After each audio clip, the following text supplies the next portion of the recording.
Welcome back to the channel, little flexers. Thank you so much for tuning in to today's video. My name is JW Creewell, aka Flex Daddy, and this is the best place to be to learn about the Pokemon TCG and have some fun along the way. Now, in today's video, we're going to cover my Day 2 streamed match, round number 13 against Rowan Stavenow. I am on the left playing the Marnie's Grimmsnarl deck, and Rowan is on the right playing his Dragapult Dusknoir deck. Now, if you want a bit more information about Marnie's Grimmsnarl, why I played it, how much I've been testing it, what I think the matchups are like, you can go over to Metafy, my Flex Daddy Metafy. You can buy my course over there. Not only will that get you information for the current format, but it'll get you information about the future formats as well as I update that guide throughout the season. But this is the match. I'm going to play it at ×2 speed and commentate over it because I haven't actually watched this match. Realistically, the first game is the only one that we're going to really need to watch. I kind of dead draw in the second game, but no matter. We start out here. Here are the prizes. For me, I prize a TM Devo, which is not a huge deal. Because I'm able to, I play two of them in my Marnie's Grimmsnarl deck. That's definitely a strategy that you want to use against the Dragapult deck to deny them their early Dragapults or their turn 3 Dragapults. If you can use a TM Devo on your second turn, that puts them back one turn. You can accumulate more damage with the Frostlass. And then I have, obviously, my Iron Bundles prize. That's kind of a big deal. You want to be using Iron Bundle a lot in this matchup so that you don't have to punch through a Badoo. So the only other way that I can do that is by using Monkey Dory, knocking out the Badoo, or by finding my one boss's orders that I play. So not the best prizing, obviously could be worse. And then we see from Rowan's side, prize the Dusknoir, which is tough.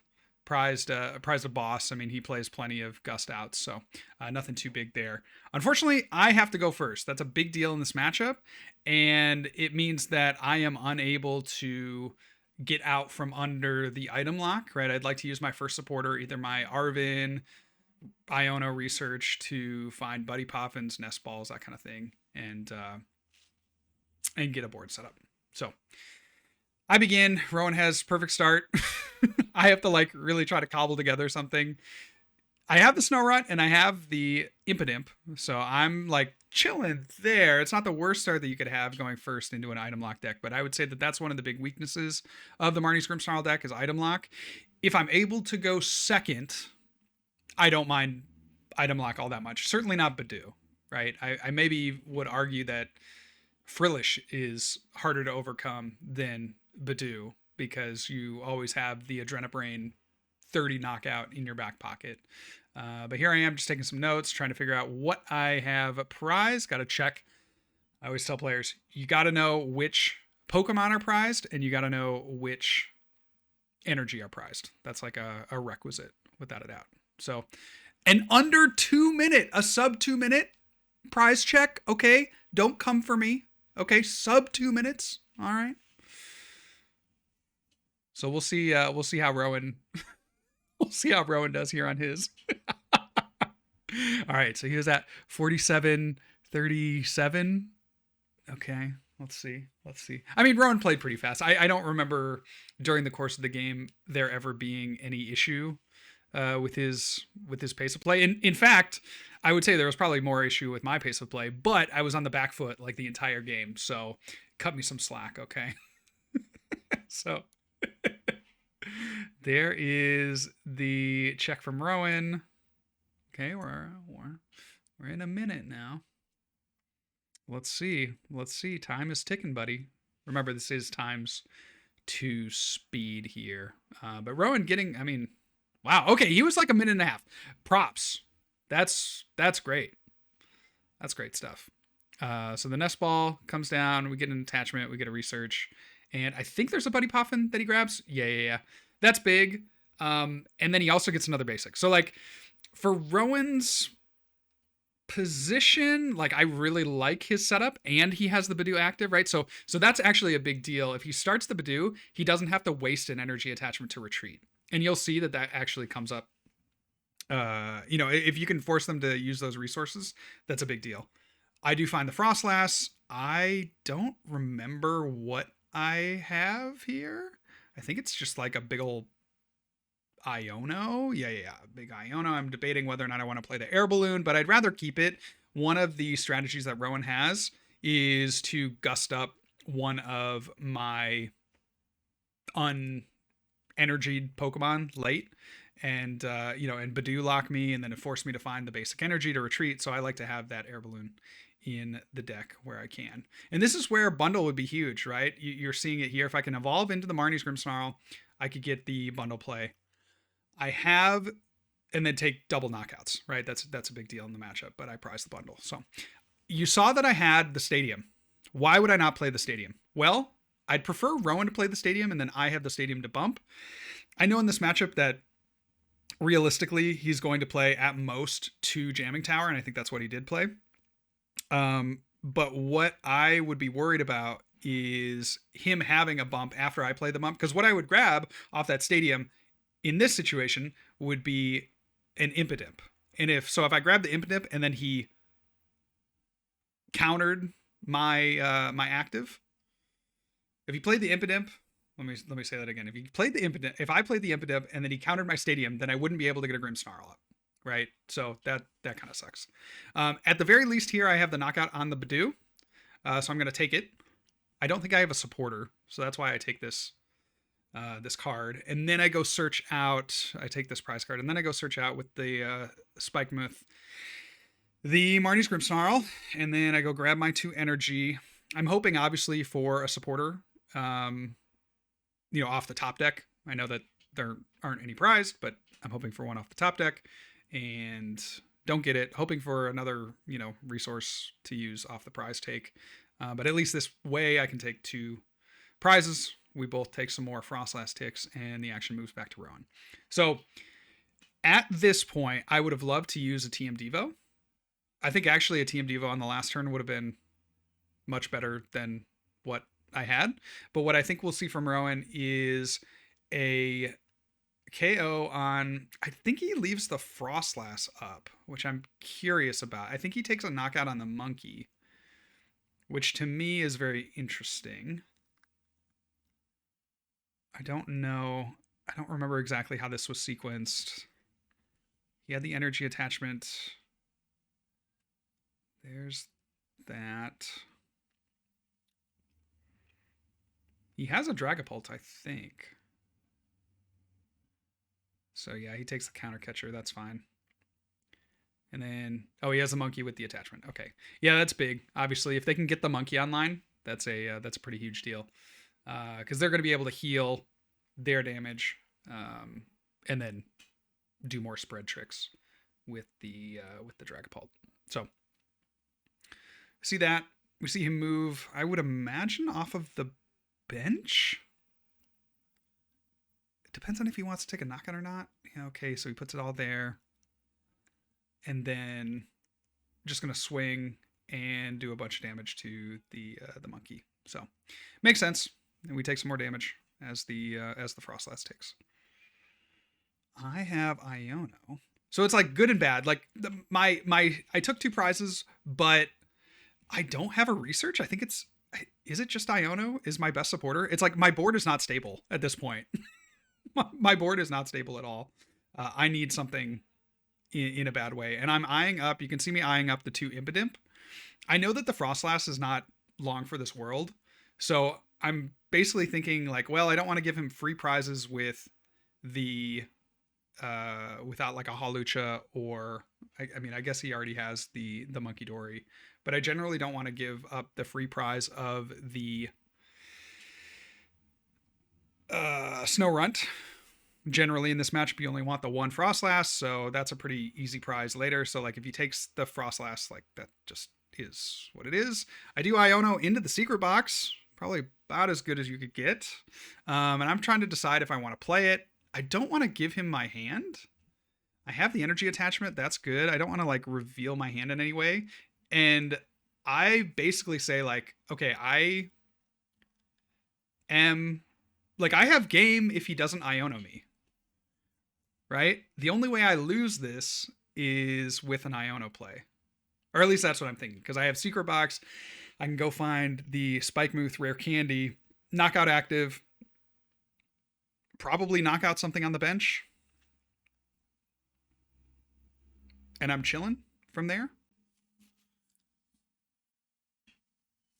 So yeah, I don't actually remember how this works out, but I'm like really angling for a Devo play, because it would give me 2 turns to do something if I was able to TM Devo on the next turn. So like that's a big thing in the Dragapult matchup. Like he had to evolve this turn into a Dracloak. I'm fairly confident at this point that he doesn't play Rare Candy.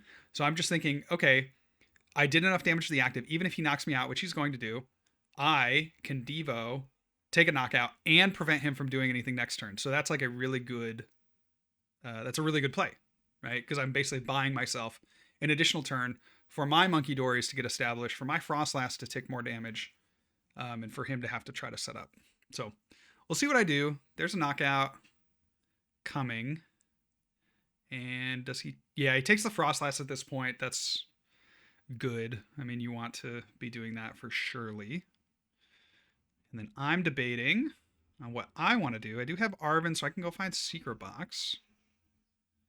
And that just gets me Rare Candy Grimmsnarl. But I think what I want to do is the Devo play, like I mentioned. If I take the knockout on the active, then the issue is that he can just come back up with the bench Dragapult. And I want to like, again, I would take a knockout on the active. I'm debating whether or not this play is good. Hold on, give me a second. Just watching it from a bird's eye perspective, should I have taken knockout on active here? If I take knockout on active and I spread 30 to the bench monkey, I still get another turn to find boss. I'm really torn because I thought in my head, I'm like, okay, if I give myself, it's like better Iono insurance if I make the Devo play, and then if I can just find my boss and like target down the Dracloak, then I'm in a winning position. Maybe I should have taken knockout here on the active, gone down to 1 prize. Then that means that he can't use Dragapult. Or then it means he can't use Dusknoir. I don't know. What am I thinking? And then I could maybe close it out with the Blood Moon. That's interesting. I'm just like really worried about him coming back up. Like I take this knockout here and then he comes up with the Dragapult. And that's like the worst thing, in my opinion. So I take the research, and I maybe debatedly so should have taken that. So let's go there. Let's go Rare Candy. Let's punk up.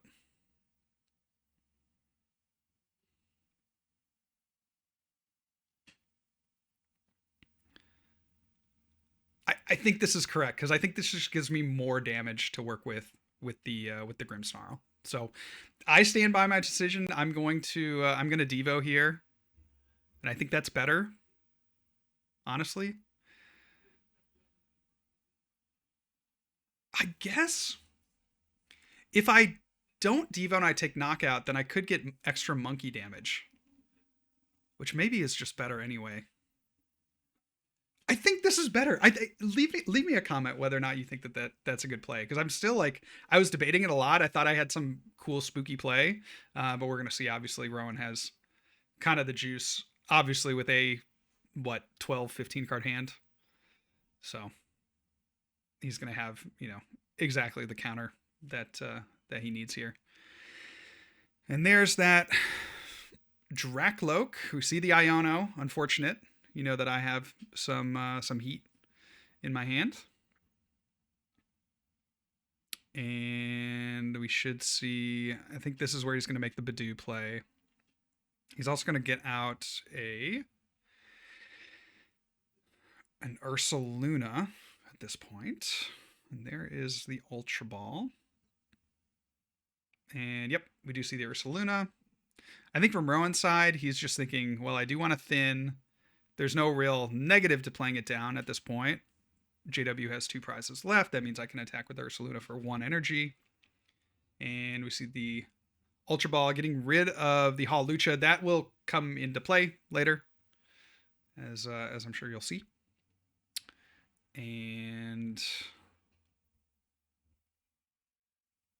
there is the attachment and the Badoo and the bear and the Badoo and the Iono. So this is kind of the crucial turn coming up, and you'll see there's the Iono. I have a decision to make whether or not I knock out the Badoo. I'm really just hunting for boss. If I find boss, I win. If I find boss, I win, but that is just not the two cards that I draw.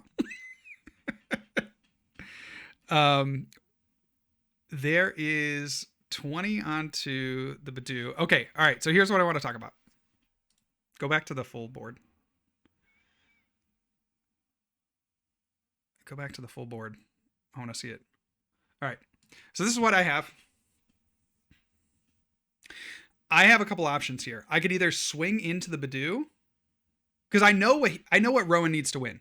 Rowan has everything that he needs to win on board, and that's what I'm trying to parse out. I need boss to win. The chances of that are not as good. But what Rowan needs to win is Dusknoir, Dragapult, Energy. Because he goes Dusknoir, pop the active, Dragapult, Energy, knockout active, right? My thought is that Rowan Iono'd to 3 cards. He's going to see 1 from the top deck, and then some from the Dracloak. So I'm trying to decide whether or not it's more likely that he can find that combo than it would be to do the opposite. So if I take the knockout, then he cannot use Dusknoir, but he can still win the game with Dragapult, Energy, Countercatcher, Dragapult, Countercatcher, right? Dragapult, Energy, Countercatcher, because he can Countercatcher up the Monkey Dory, push damage. Oh, and then he needs Hawlucha. So that's a 4-card combo.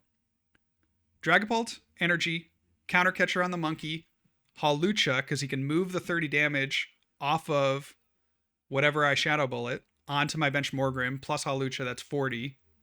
And he could take a double prize that way. But if he does that, he gets access to Fez. So in my mind, I'm thinking I just need one more turn to evolve up into double Grimmsnarl. And if I can get up into double Grimmsnarl, then I take the knockout on the Badoo, because there's no way that Rowan can take a 2-prize turn because he can't pop Dusknoir at that point. So that's my debate. And you'll see me kind of think here and think here. I'm like really giving it the proper time of like, do I want to take this knockout on the Badoo? It stops a Dusknoir, but it gives him the Pheasantipity. He's at a 2-card hand or a 3-card hand, whatever it was. So I'm just thinking about passing, because if I can find that last Grimmsnarl, then I would attack. And I don't want to give him any monkey damage, so that's why I don't do anything. He obviously has just like everything that he needs, so well played, fair game. But yeah, there's the Ultra Ball, there's the Dusknoir, there's the Stretcher, and yeah, he just drew it all, right? But that's the debate.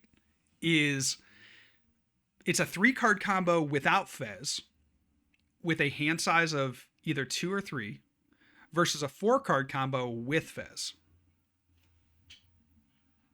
I don't know.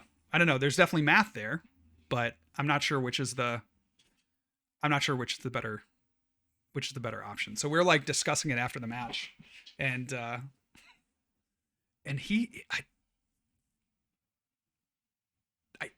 I stand by the decision.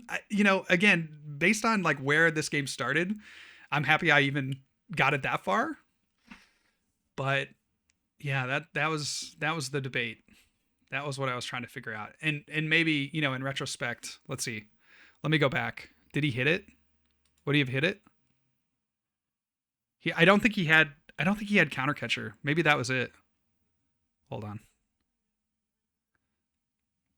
Yeah, Countercatcher was like one of the last prizes. Let me see what he had in that hand, because I don't think he hits it. Well, he would have gotten 3 more cards. So let me see what was in his hand and in his deck. So it's possible that, well, he had boss. Okay, so he didn't have counter catcher. So it technically was, I think, a better play to knock out the Badoo. But how would I have known that? Would I have known that he played? Did he discard a bunch of counter catchers? I wouldn't have known his counter catcher count. And he had one prized. Yeah, I guess it just like it puts more onus on things not being prized. Yeah. Anyway, let me know in the comment section what you think. That's kind of my thought with the Grimmsnarl. This second game, yeah, we're gonna skip to like the second game. I go first, and immediately if you have a board like this as a Grimmsnarl player, that's like kind of it against Dragapult Dusknoir. So yeah, that ended the run, at least for Top Cut. Rowan is an absolute monster. I've lost to Rowan like 4 times in the last 3 years. He's definitely kryptonite for me. And this is the second time in as many years that he's bumped me out of, a later day 2 stage. In Baltimore last year, he beat me in the last round. He made top 8 or ASIM or whatever. And then I got 33rd, which was crazy. And then this year, at the penultimate round, beats my Grimmsnarl. So anyway, those are my thoughts on the game. Let me know what you think, whether or not I played it well, whether or not I played it poorly. I am open to suggestions because, again, viewing this is my first time viewing, and this deck is hard. This deck is very, very hard. If you want to learn a little bit more about this deck, again, I have a Metafy class or article up, a guide, if you will, over on my Metafy at FlexDaddy Metafy. You can find that over there. I'll leave the link in the description of this video. Thank you all so much for watching. If I don't see you soon, I'll see you later. And remember, good luck and also have fun. God bless.